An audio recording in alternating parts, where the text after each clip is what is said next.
Miaraba-tompo-klasy tomboko vavy tonga soa ato anatin'ny fotoana ny fampahalalam-baovao ny MBS ianao amin'izao alina izao manasanao ampanazana anaraka ny vaovao hatramin'ny farany eo amin'ny vaovao politika avy hatrany ary no anokafantsika ny fotoana miantso ny vahoaka malagasy rehetra hoe ny amin'ny parvis Analakely ireo jeune team manoana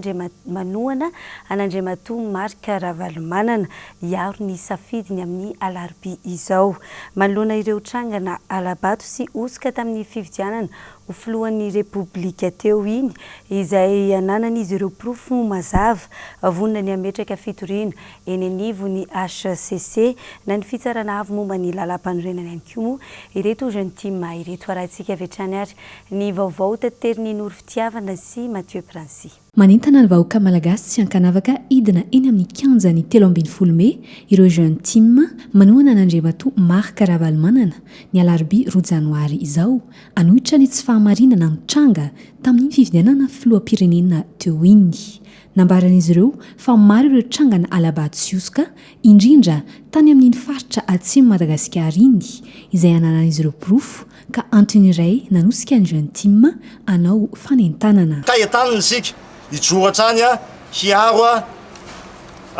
hitsangana hanohitra izany fanimbanizibana izany safiditsika izany ka izao dia tanitsika amin'ny 2 Janoary avy izao ho tonga marotsika eny am-parvis Analakely hanohitra ny tsy fahamarinana rehetra hanohitra ny kolikoly izay hita mibaribary eto amin'ny firenena izao. Manao antsoavy amin'ny HCC na ny fitsarana avy momba lalam-pandrenana koa ny jeune team mba hanao ny asa ao anatin'ny fangarahana sy ny fahamarinana eo amin'ny resaka voka-pifidianana. Mbola misy fotoana maro izay valiany zay voka-pifidianana zay ka manentana ny HCC izay tanora team eto Analamanga mba tena tsy hanitsakitsaka hitsaratsara ny voka-pifidianana lasa teo mba tsy hisy ny hoe takzay marina moa fa ireo jeune team Analamanga dia hivondrona ireo distrika 13 ahitana ireo boriboritany 4 androany izy ireo nanao fanentanana any vahoaka manerana ny nosy ijoro amin'ny safidiny kaosa aneo izany eny Analakely ny alarobia izao. Tamin'ny ankapobeny dia naomby ny hetsi-bahoaka tsy mankasitraka ny Alabato sy ny osika izay natao tetsy amin'ny kianjany 13 Mey tamin'ny sabotsy lasa teo mariana trany fa tsy hetsiky ny mpanohana ny kandida Marc Ravalomanana irery ihany izany fa hetsiky ireo rehetra matsiaro fa vohitsakitsaka ny safidiny natao anatin'ny fifidianana fihodinana voalohany izany na ny fifidianana fihodinana faharoa mbola mitohy araka izany amin'ny alarobia 2 Janoary ho avy izao ity hetsika ity. Sainy jorona ny eo ny tsy fankasitrahany tsy fifidianana maloto ity ireo vahoaka tonga teto amin'ny kianjany 13 Mey ny sabotsy teo. Osika avy lenta Alabato bevava izany rehetra izany no nandrafetan'ny seni ny voka-pifidianana vonjimaika. Tsy ny safidin'ny olo-pirenena rehetra no navoaka tao anatin'ny voka-pifidianana iny fa safidin'ny seni sy ny kandida piray tsy kombakomba taminy. Marobe ireo profo naseho ireto vahoaka tonga marobe teto ireto. Tao anatin'ny liste électorale dia hita amin'izay hoe ny olona manao soni ao anatin'ny liste électorale na manao lafitondro dia hita olona ray na roa efatra farakapetrany. Ny olona mifidy ao amin'ny bureau de vote anankiray dia misy karazany efatra eo. Misy olona manoratra ny anarany fotsiny dia ny anarana veriberina matetetika dia hoe vola iray. Efa hainarena izy fa le lafitondro koa tonga dia hita hoe olona ray ihany manao an'ireo dia reny raha olona dia hoe tsisy mahita ve ozy izy zareo any zahay nahita dia ny tena hoe reny nianatra vehivavy dia somiavy seni le PV tena nahita niaraka tamina izy rehefa nandeha izay zavatra rehetrarehetra zay tany amin'ny toerana nazahoany zandrikely vato marobe le iza zany nampanao an'ireny iza zay zavatra misy ka tiana tenena aminareo manana ny profo rehetra zahay ho avy ny PV ho avy ny vavolombelona rehetra fa izahay kosa miteny eto miangavy ny HCC zay efa nanao fankatà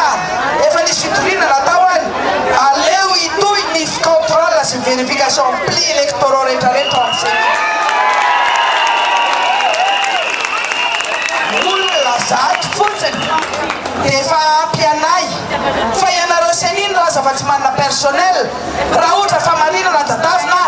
avoainy olonareo a hiafika ny olona anay dia ataontsika lehibe ady famarinana isika ady famarinana anjanganana eto tsy miteny izaho hoe ampendreseo candidat anay fa hoy izaho hoe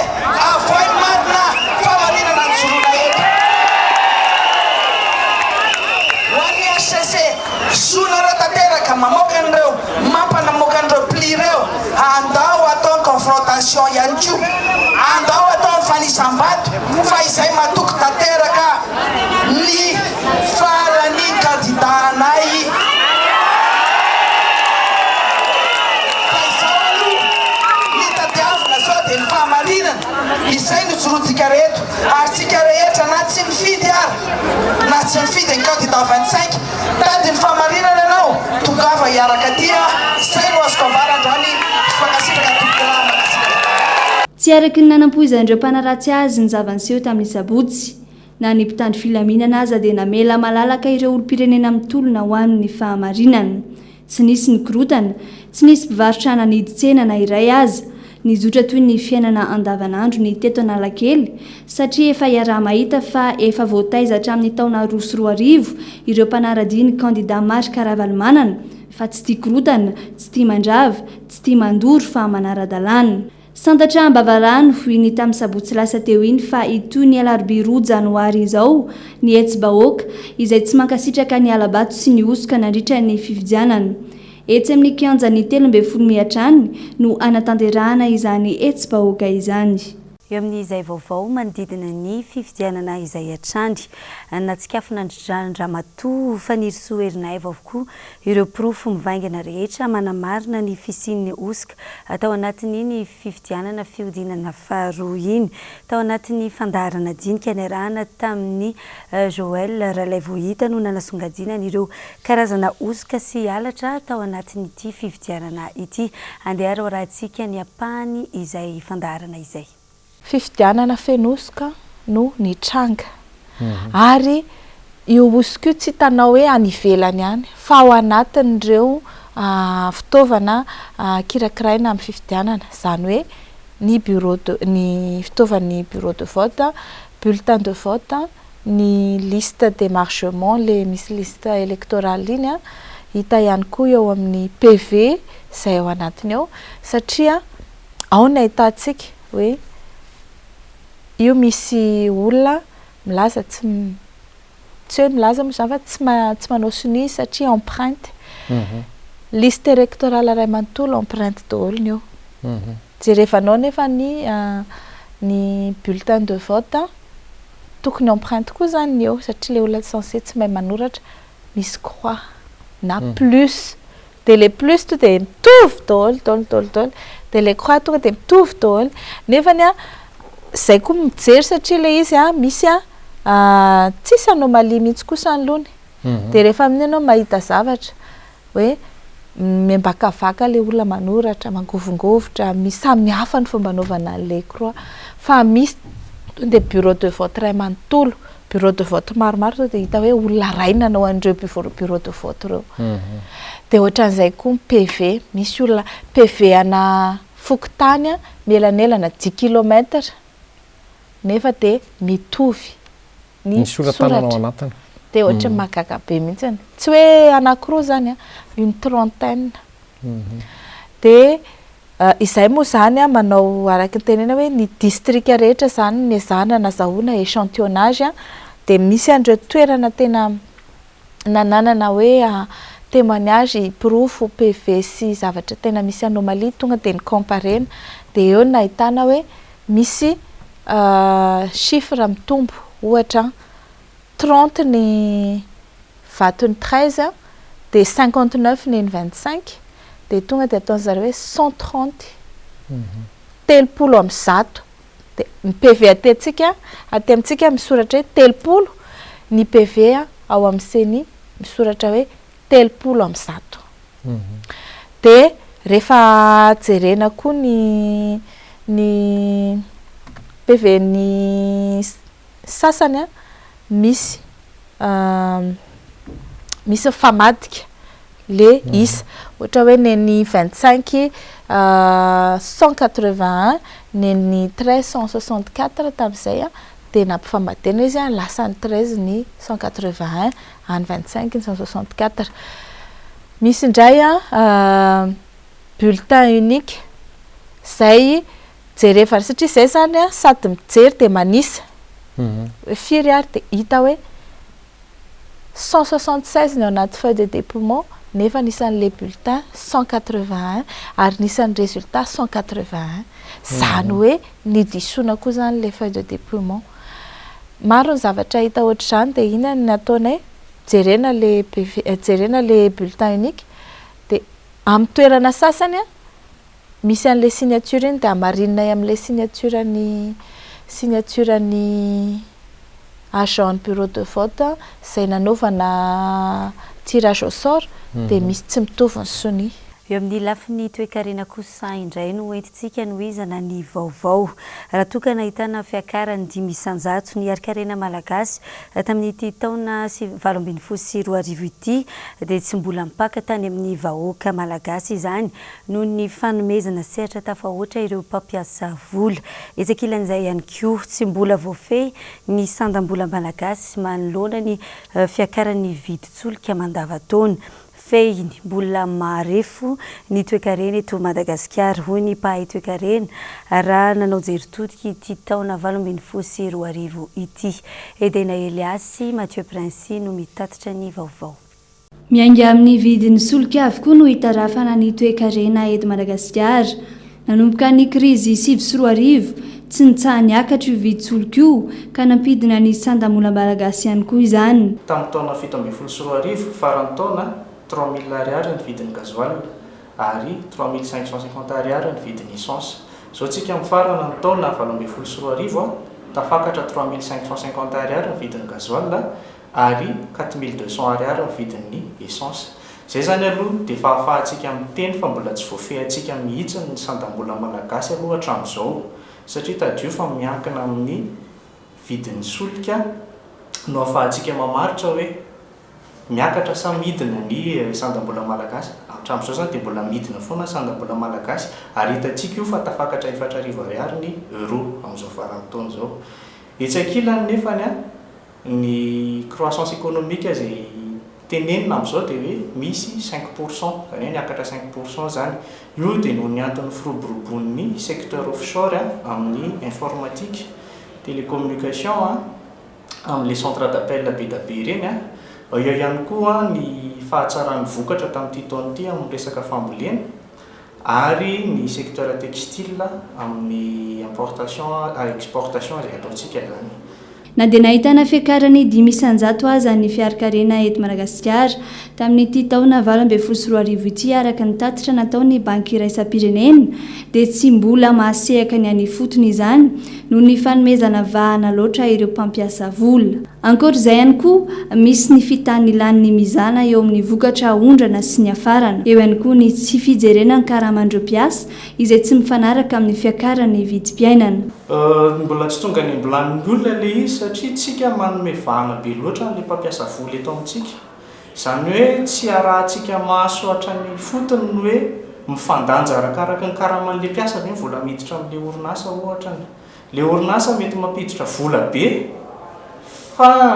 ny eto amintsika ny lalàna mbola tsy mametra an'izay hoe misy fifampizarana bénéfice eo amin'ny orinasa sy ny mpampiasa sy ny mpiasa zany. Izany hoe ame ohatra hoe ny orinasa anankiray mety mampiditra ataontsika ohatra ny 500 000 euros ohatra anatin'ny taona anankiray fa tsy manana ataontsika zany hoe tsy voatery izy ifampizara amin'ny ekipa ny mpiara-miasa aminazy fa tazomy foana amin'izay hoe reto mpiasa dia mandray karamisam-bolany reto dia jereny fotsiny hoe voaja ve zo mampiasa voaloha ve ny heure supplémentaire sy ny tariny dia mijanona hatreo le izy. Tsy mbola hitany vahoaka eny fotony hatramin'izao ireo ezaka nataon'ny fitondram-panjakana taorian'ny taona 2024 nisy ny fanonganam-panjakana teto Madagasikara.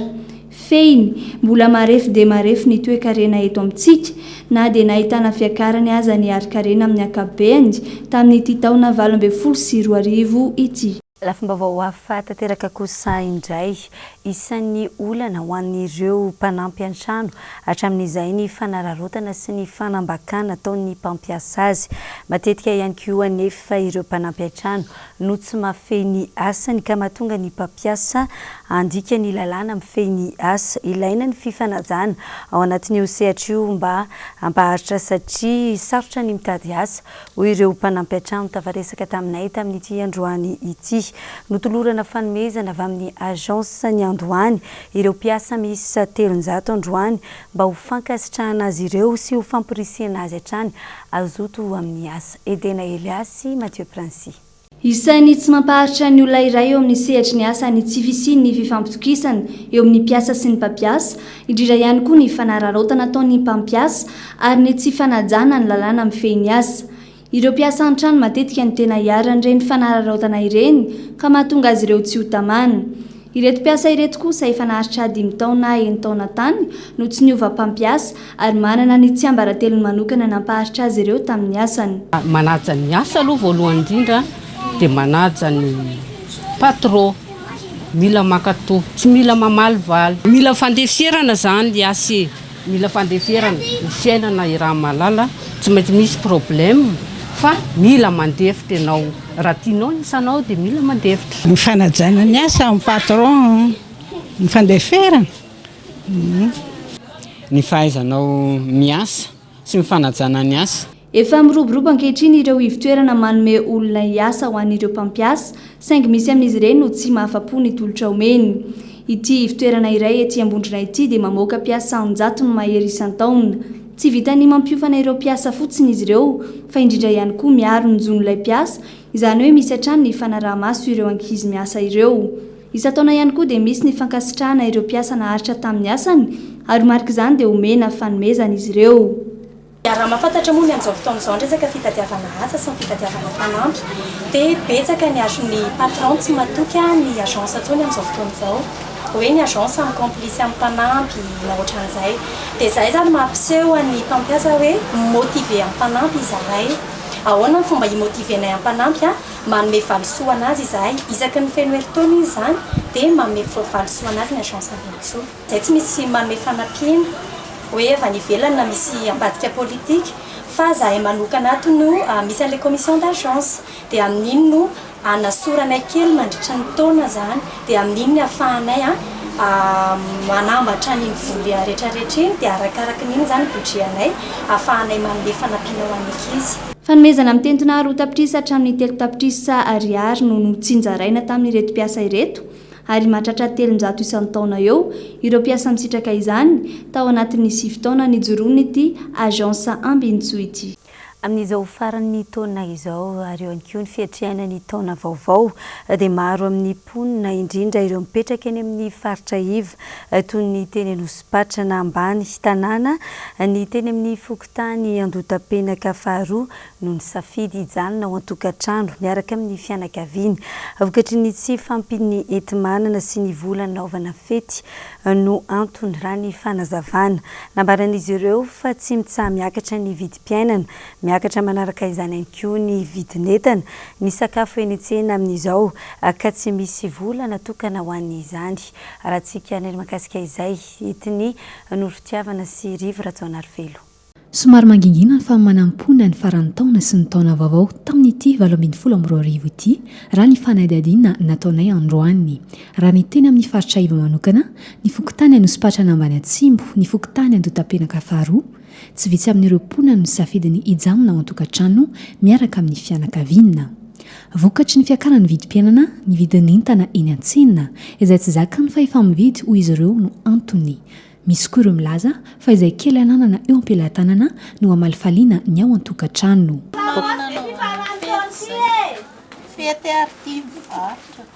Misy voniny eo natao fa fanomanana aloha hoe hitany hoe raha malala le fiainana amin'izao fotoana izao hoe vola dia tena hoe tsy misy ny vola mba miezaka ihany ny tena hoe mba mampalifalireo tokantrano sy ny fianakaviana manontolo. Sahirana ny kamaroan'ny olona amin'izao fotoana izao tombo tompo foana ny nankapoaka na ny hena ny vorona zao tsy voavidy tso fa telo alina ho ny miganagana ny gisa eninalina ohatrohatr'izany zany vorontsoloza efa miditra ny fito alina fa dia zavatra iainanao ve anao ve roborobon'ny mpana dia andao anao be fatsymio manary fa vo mahita kamasiny avana dia fa faly fotsiny raha ny teny amin'ny fokotany ando da ampenaka faharoa manokana tsy misy ny fanomanana ho amin'ny famaranana ny farany taona sy ny fiatrehana ny taona vaovao raha ny voalaza taory ny fifidianana filoam-pirenena teo maro amin'ireo mponina no miahiahy amin'ny mety ho savorivory sy fandriam-pahalemana ao an-toerana raha ny fanazavana ka antony iray tsy nisy ny fety faobe ao amin'ny fokotany io na dia eo azy zany etsika goavana tonysain'izy ireo amin'izao farany taona sy fiandrasana ny taona vaovao izao ny fanadiovana ny tanàna amin'izao fotoana izao moa zany dia tsy manomana mihitsy ny eto amin'ny fokotany andro-dapenaka faharoa fa ny zava-misy zany rehefa ohatra izao dia ny samy isan-tokantrano aloha no somebiseby raha malala koa ny fiainana no ny voaviny atrika fifidianana teo dia matotahatra n'ilay korotakorotana ny olona dia tsy izay teto amin'ny fokotany zany tsy niezaka nanomana mihitsy fa ny ataonay dia manentana ny olona fanadiovana ny tanàna mba hiatrehana ny farany taona sy ny promotion ankoatra izay raha toka ny safidy ny hijanona ao an-tokantrano ny ankamaroan'ireo mponina amin'izao farany taona izao ankavitsiana kosa ireo izay ny safidy ny andeha hivoaka raha ny fantatra androany vaovao ny finoana kosa no entintsika maranana ny vaovao amin'izao alina izao namarana ny fankalazana ny fahadimapolo am'zato taona no maly ny fiangonana FJKM no Sipatrana etsika maro no nikarakaraina ho famaranana ity fankalazana ity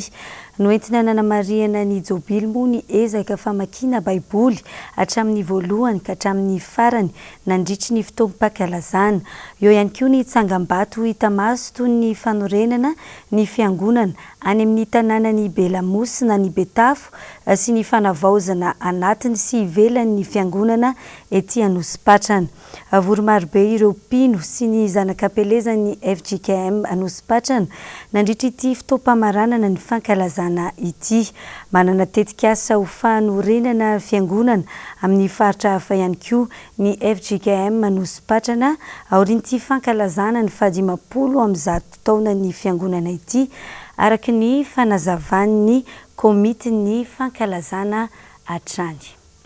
dia izay ihany koa ary tompoko lasy tompoko vavy no entina mamarana ny vaovao amin'izao alina izao ankasitrahana ny fanaranao izany hatramin'ny farany ny ekipany MBS Iray-Mantolo dia mirary antsika hanao fety sambatra ary samy atratry ny taona vaovao 2020 sy 2020 isika rehetra amin'ny alarobia indray zany vao misy ny fotoana ny fampahalalam-baovao eto amin'ny MBS veloma tompoko